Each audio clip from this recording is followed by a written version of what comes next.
Breaking news now, North Korea sent U.S. officials a bill for the so-called medical care of the American student who died after the country took him hostage. That's what a source familiar with the matter told our State Department correspondent Rich Edson. The news first reported by the Washington Post. The Post reports the bill totaled $2 million. Now, Fox cannot confirm that amount. His parents say the North Koreans tortured Warmbier for months, then returned him in what doctors call an unresponsive state. According to the Post, President Trump instructed the main American envoy to agree to pay the bill, but it's unclear if the payment ever happened. The paper citing anonymous sources. United States policy is not to pay for hostages. Our State Department correspondent Rich Edson reporting live. Rich. Trace, the White House isn't saying all that much publicly about this either. According to a statement from Sarah Huckabee Sanders, the White House press secretary, quote, "We do not comment on hostage negotiations, which is why they have been so successful during this administration." The State Department says it has no comment. Go back to June of 2017. That's when officials say that the North Koreans approached the United States about the condition of Otto Warmbier. Shortly thereafter, the U.S. ambassador who was dealing with North Korean issues, Joseph Yoon, got on a plane with an American medical team. They traveled to Pyongyang to examine Otto Warmbier to try to bring him back home. And that's when, according to this Washington Post report, the North Koreans submitted a bill to the United States, made them sign this bill before turning Otto Warmbier back over to the U.S. Officials have been saying for quite some time that the North Koreans are fairly notorious for giving bills to countries because they have a very tight cash situation in that country. Warmbier then returned to the United States. The American doctor who examined Warmbier also has said that he was forced to sign a statement saying that North Korea had given him good care while he was there. But the doctor does say that he did get good care, Otto Warmbier, while he was under the medical care of North Korean staff. That's when Warmbier came back home, back to Ohio, died a few days later. Trace? Yeah, Rich, we now have some breaking news. Our chief White House correspondent, John Roberts, has now in fact confirmed the amount was $2 million for the release of Otto Warmbier. Let's go back to Rich Edson, because this really was, Rich, a low point in U.S.-North Korean relations. Yeah, it really was, Trace. This is at a time when North Korea was firing ballistic missiles over Japan, testing nuclear weapons, and the United States was pursuing what it called that maximum pressure campaign. Sanctions, getting countries to cut their diplomatic ties with North Korea, kick out guest workers. But then in March of the next year, 2018, President Trump abruptly agreed to this summit with Kim Jong-un. By June of 2018, only about a year after Otto Warmbier had died, the two leaders were meeting for their first summit in Singapore. Just a couple of months ago, they met for their second summit in Hanoi, and that's when President Trump asked about Otto Warmbier's death and his relationship with Kim Jong-un. The president said that Kim told him that he didn't know about Otto Warmbier's death and that he'll take him at his word.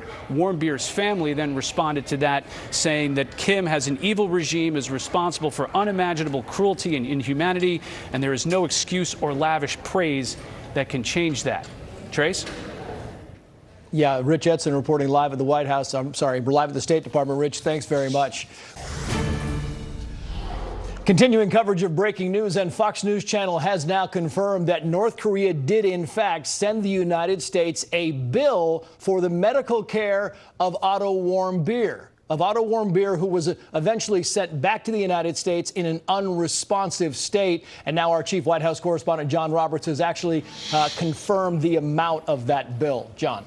Trace, good afternoon to you again from the White House. It would seem to be the ultimate act of audacity. Back in early June of 2017, when U.S. officials were over in Pyongyang negotiating the release of Otto Warmbier, who had been in a coma in a hospital for 15 months, they were handed by the North Koreans a hospital bill for $2 million. And Joseph Yoon, who is the State Department representative for North Korea on behalf of the United States, was told that if he didn't sign a promissory note to pay the money back, that Otto Warmbier would not be released. We are told by sources that not a dime of that $2 million has been paid to North Korea by the United States. So in essence, the bill remains outstanding, but it has also not come up in the two negotiations that President Trump has had with Kim Jong-un. Also, a year ago, when the United States was getting 3 other American hostages out of North Korea, President Trump says that the U.S. did not pay a dime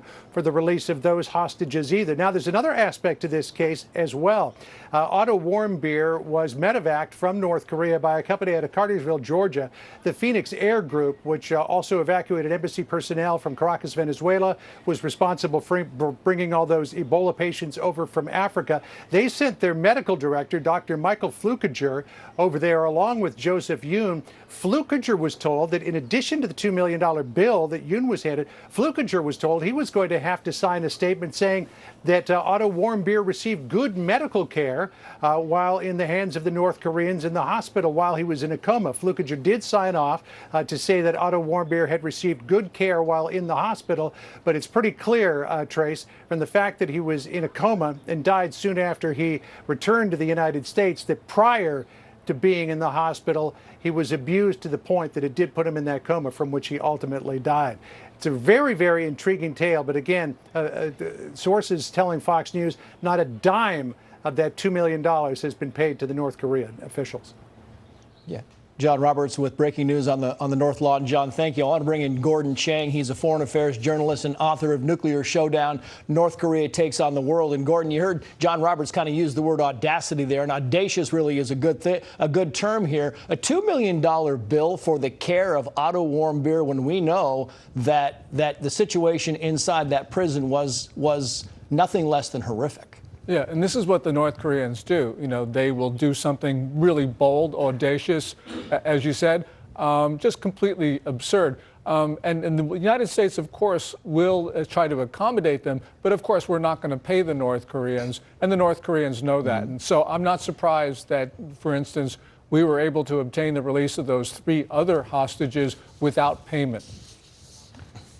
Yeah, I want to just kind of clarify, because we said earlier we were talking to our State Department correspondent Rich Edson saying that the Washington Post did in fact report that President Trump told an envoy, an American envoy, to pay the bill, and then John Roberts is now reporting the bill was never paid. But the idea of this going forward and paying this bill is very key. This is a very key point of this whole matter, that the bill was never paid, Gordon.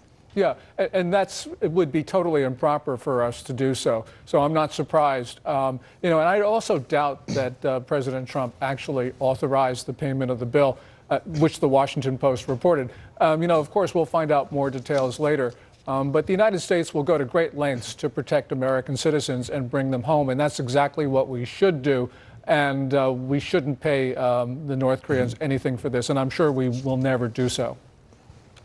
Right, and I'm sure news of this has both infuriated and horrified the Warmbier family. But I want to, if I can, Gordon, read you the statement from GOP Senator Rob Portman from Ohio. Portman, he says, and I'm quoting here, Otto Warmbier was mistreated by North Korea in so many ways, including his wrongful conviction and harsh sentence, and the fact that for 16 months they refused to tell his family or our country about his dire condition they caused. No, the United States owes them nothing. They owe the Warmbier family everything. Your thoughts on that, Gordon? Yes, well, clearly, North Korea is the most horrific state on earth. And we have to understand that as we deal with them on any issue, whether it's nuclear weapons or human rights of North Koreans, that we are dealing with this regime. And I think that essentially many people say we will never have satisfactory relations with North Korea on anything until that regime is changed, because just the way that they operate, as we saw in the Otto Warmbier case, but also in other cases as well, this is a regime which has a playbook, hasn't changed that playbook for 7 decades, and won't change that playbook. So we won't have good relations with North Korea until the North Korean people take matters into their own hands and end up with some sort of representative government. Gordon Chang, good insight as always. Thank you, sir. Thanks, Trace.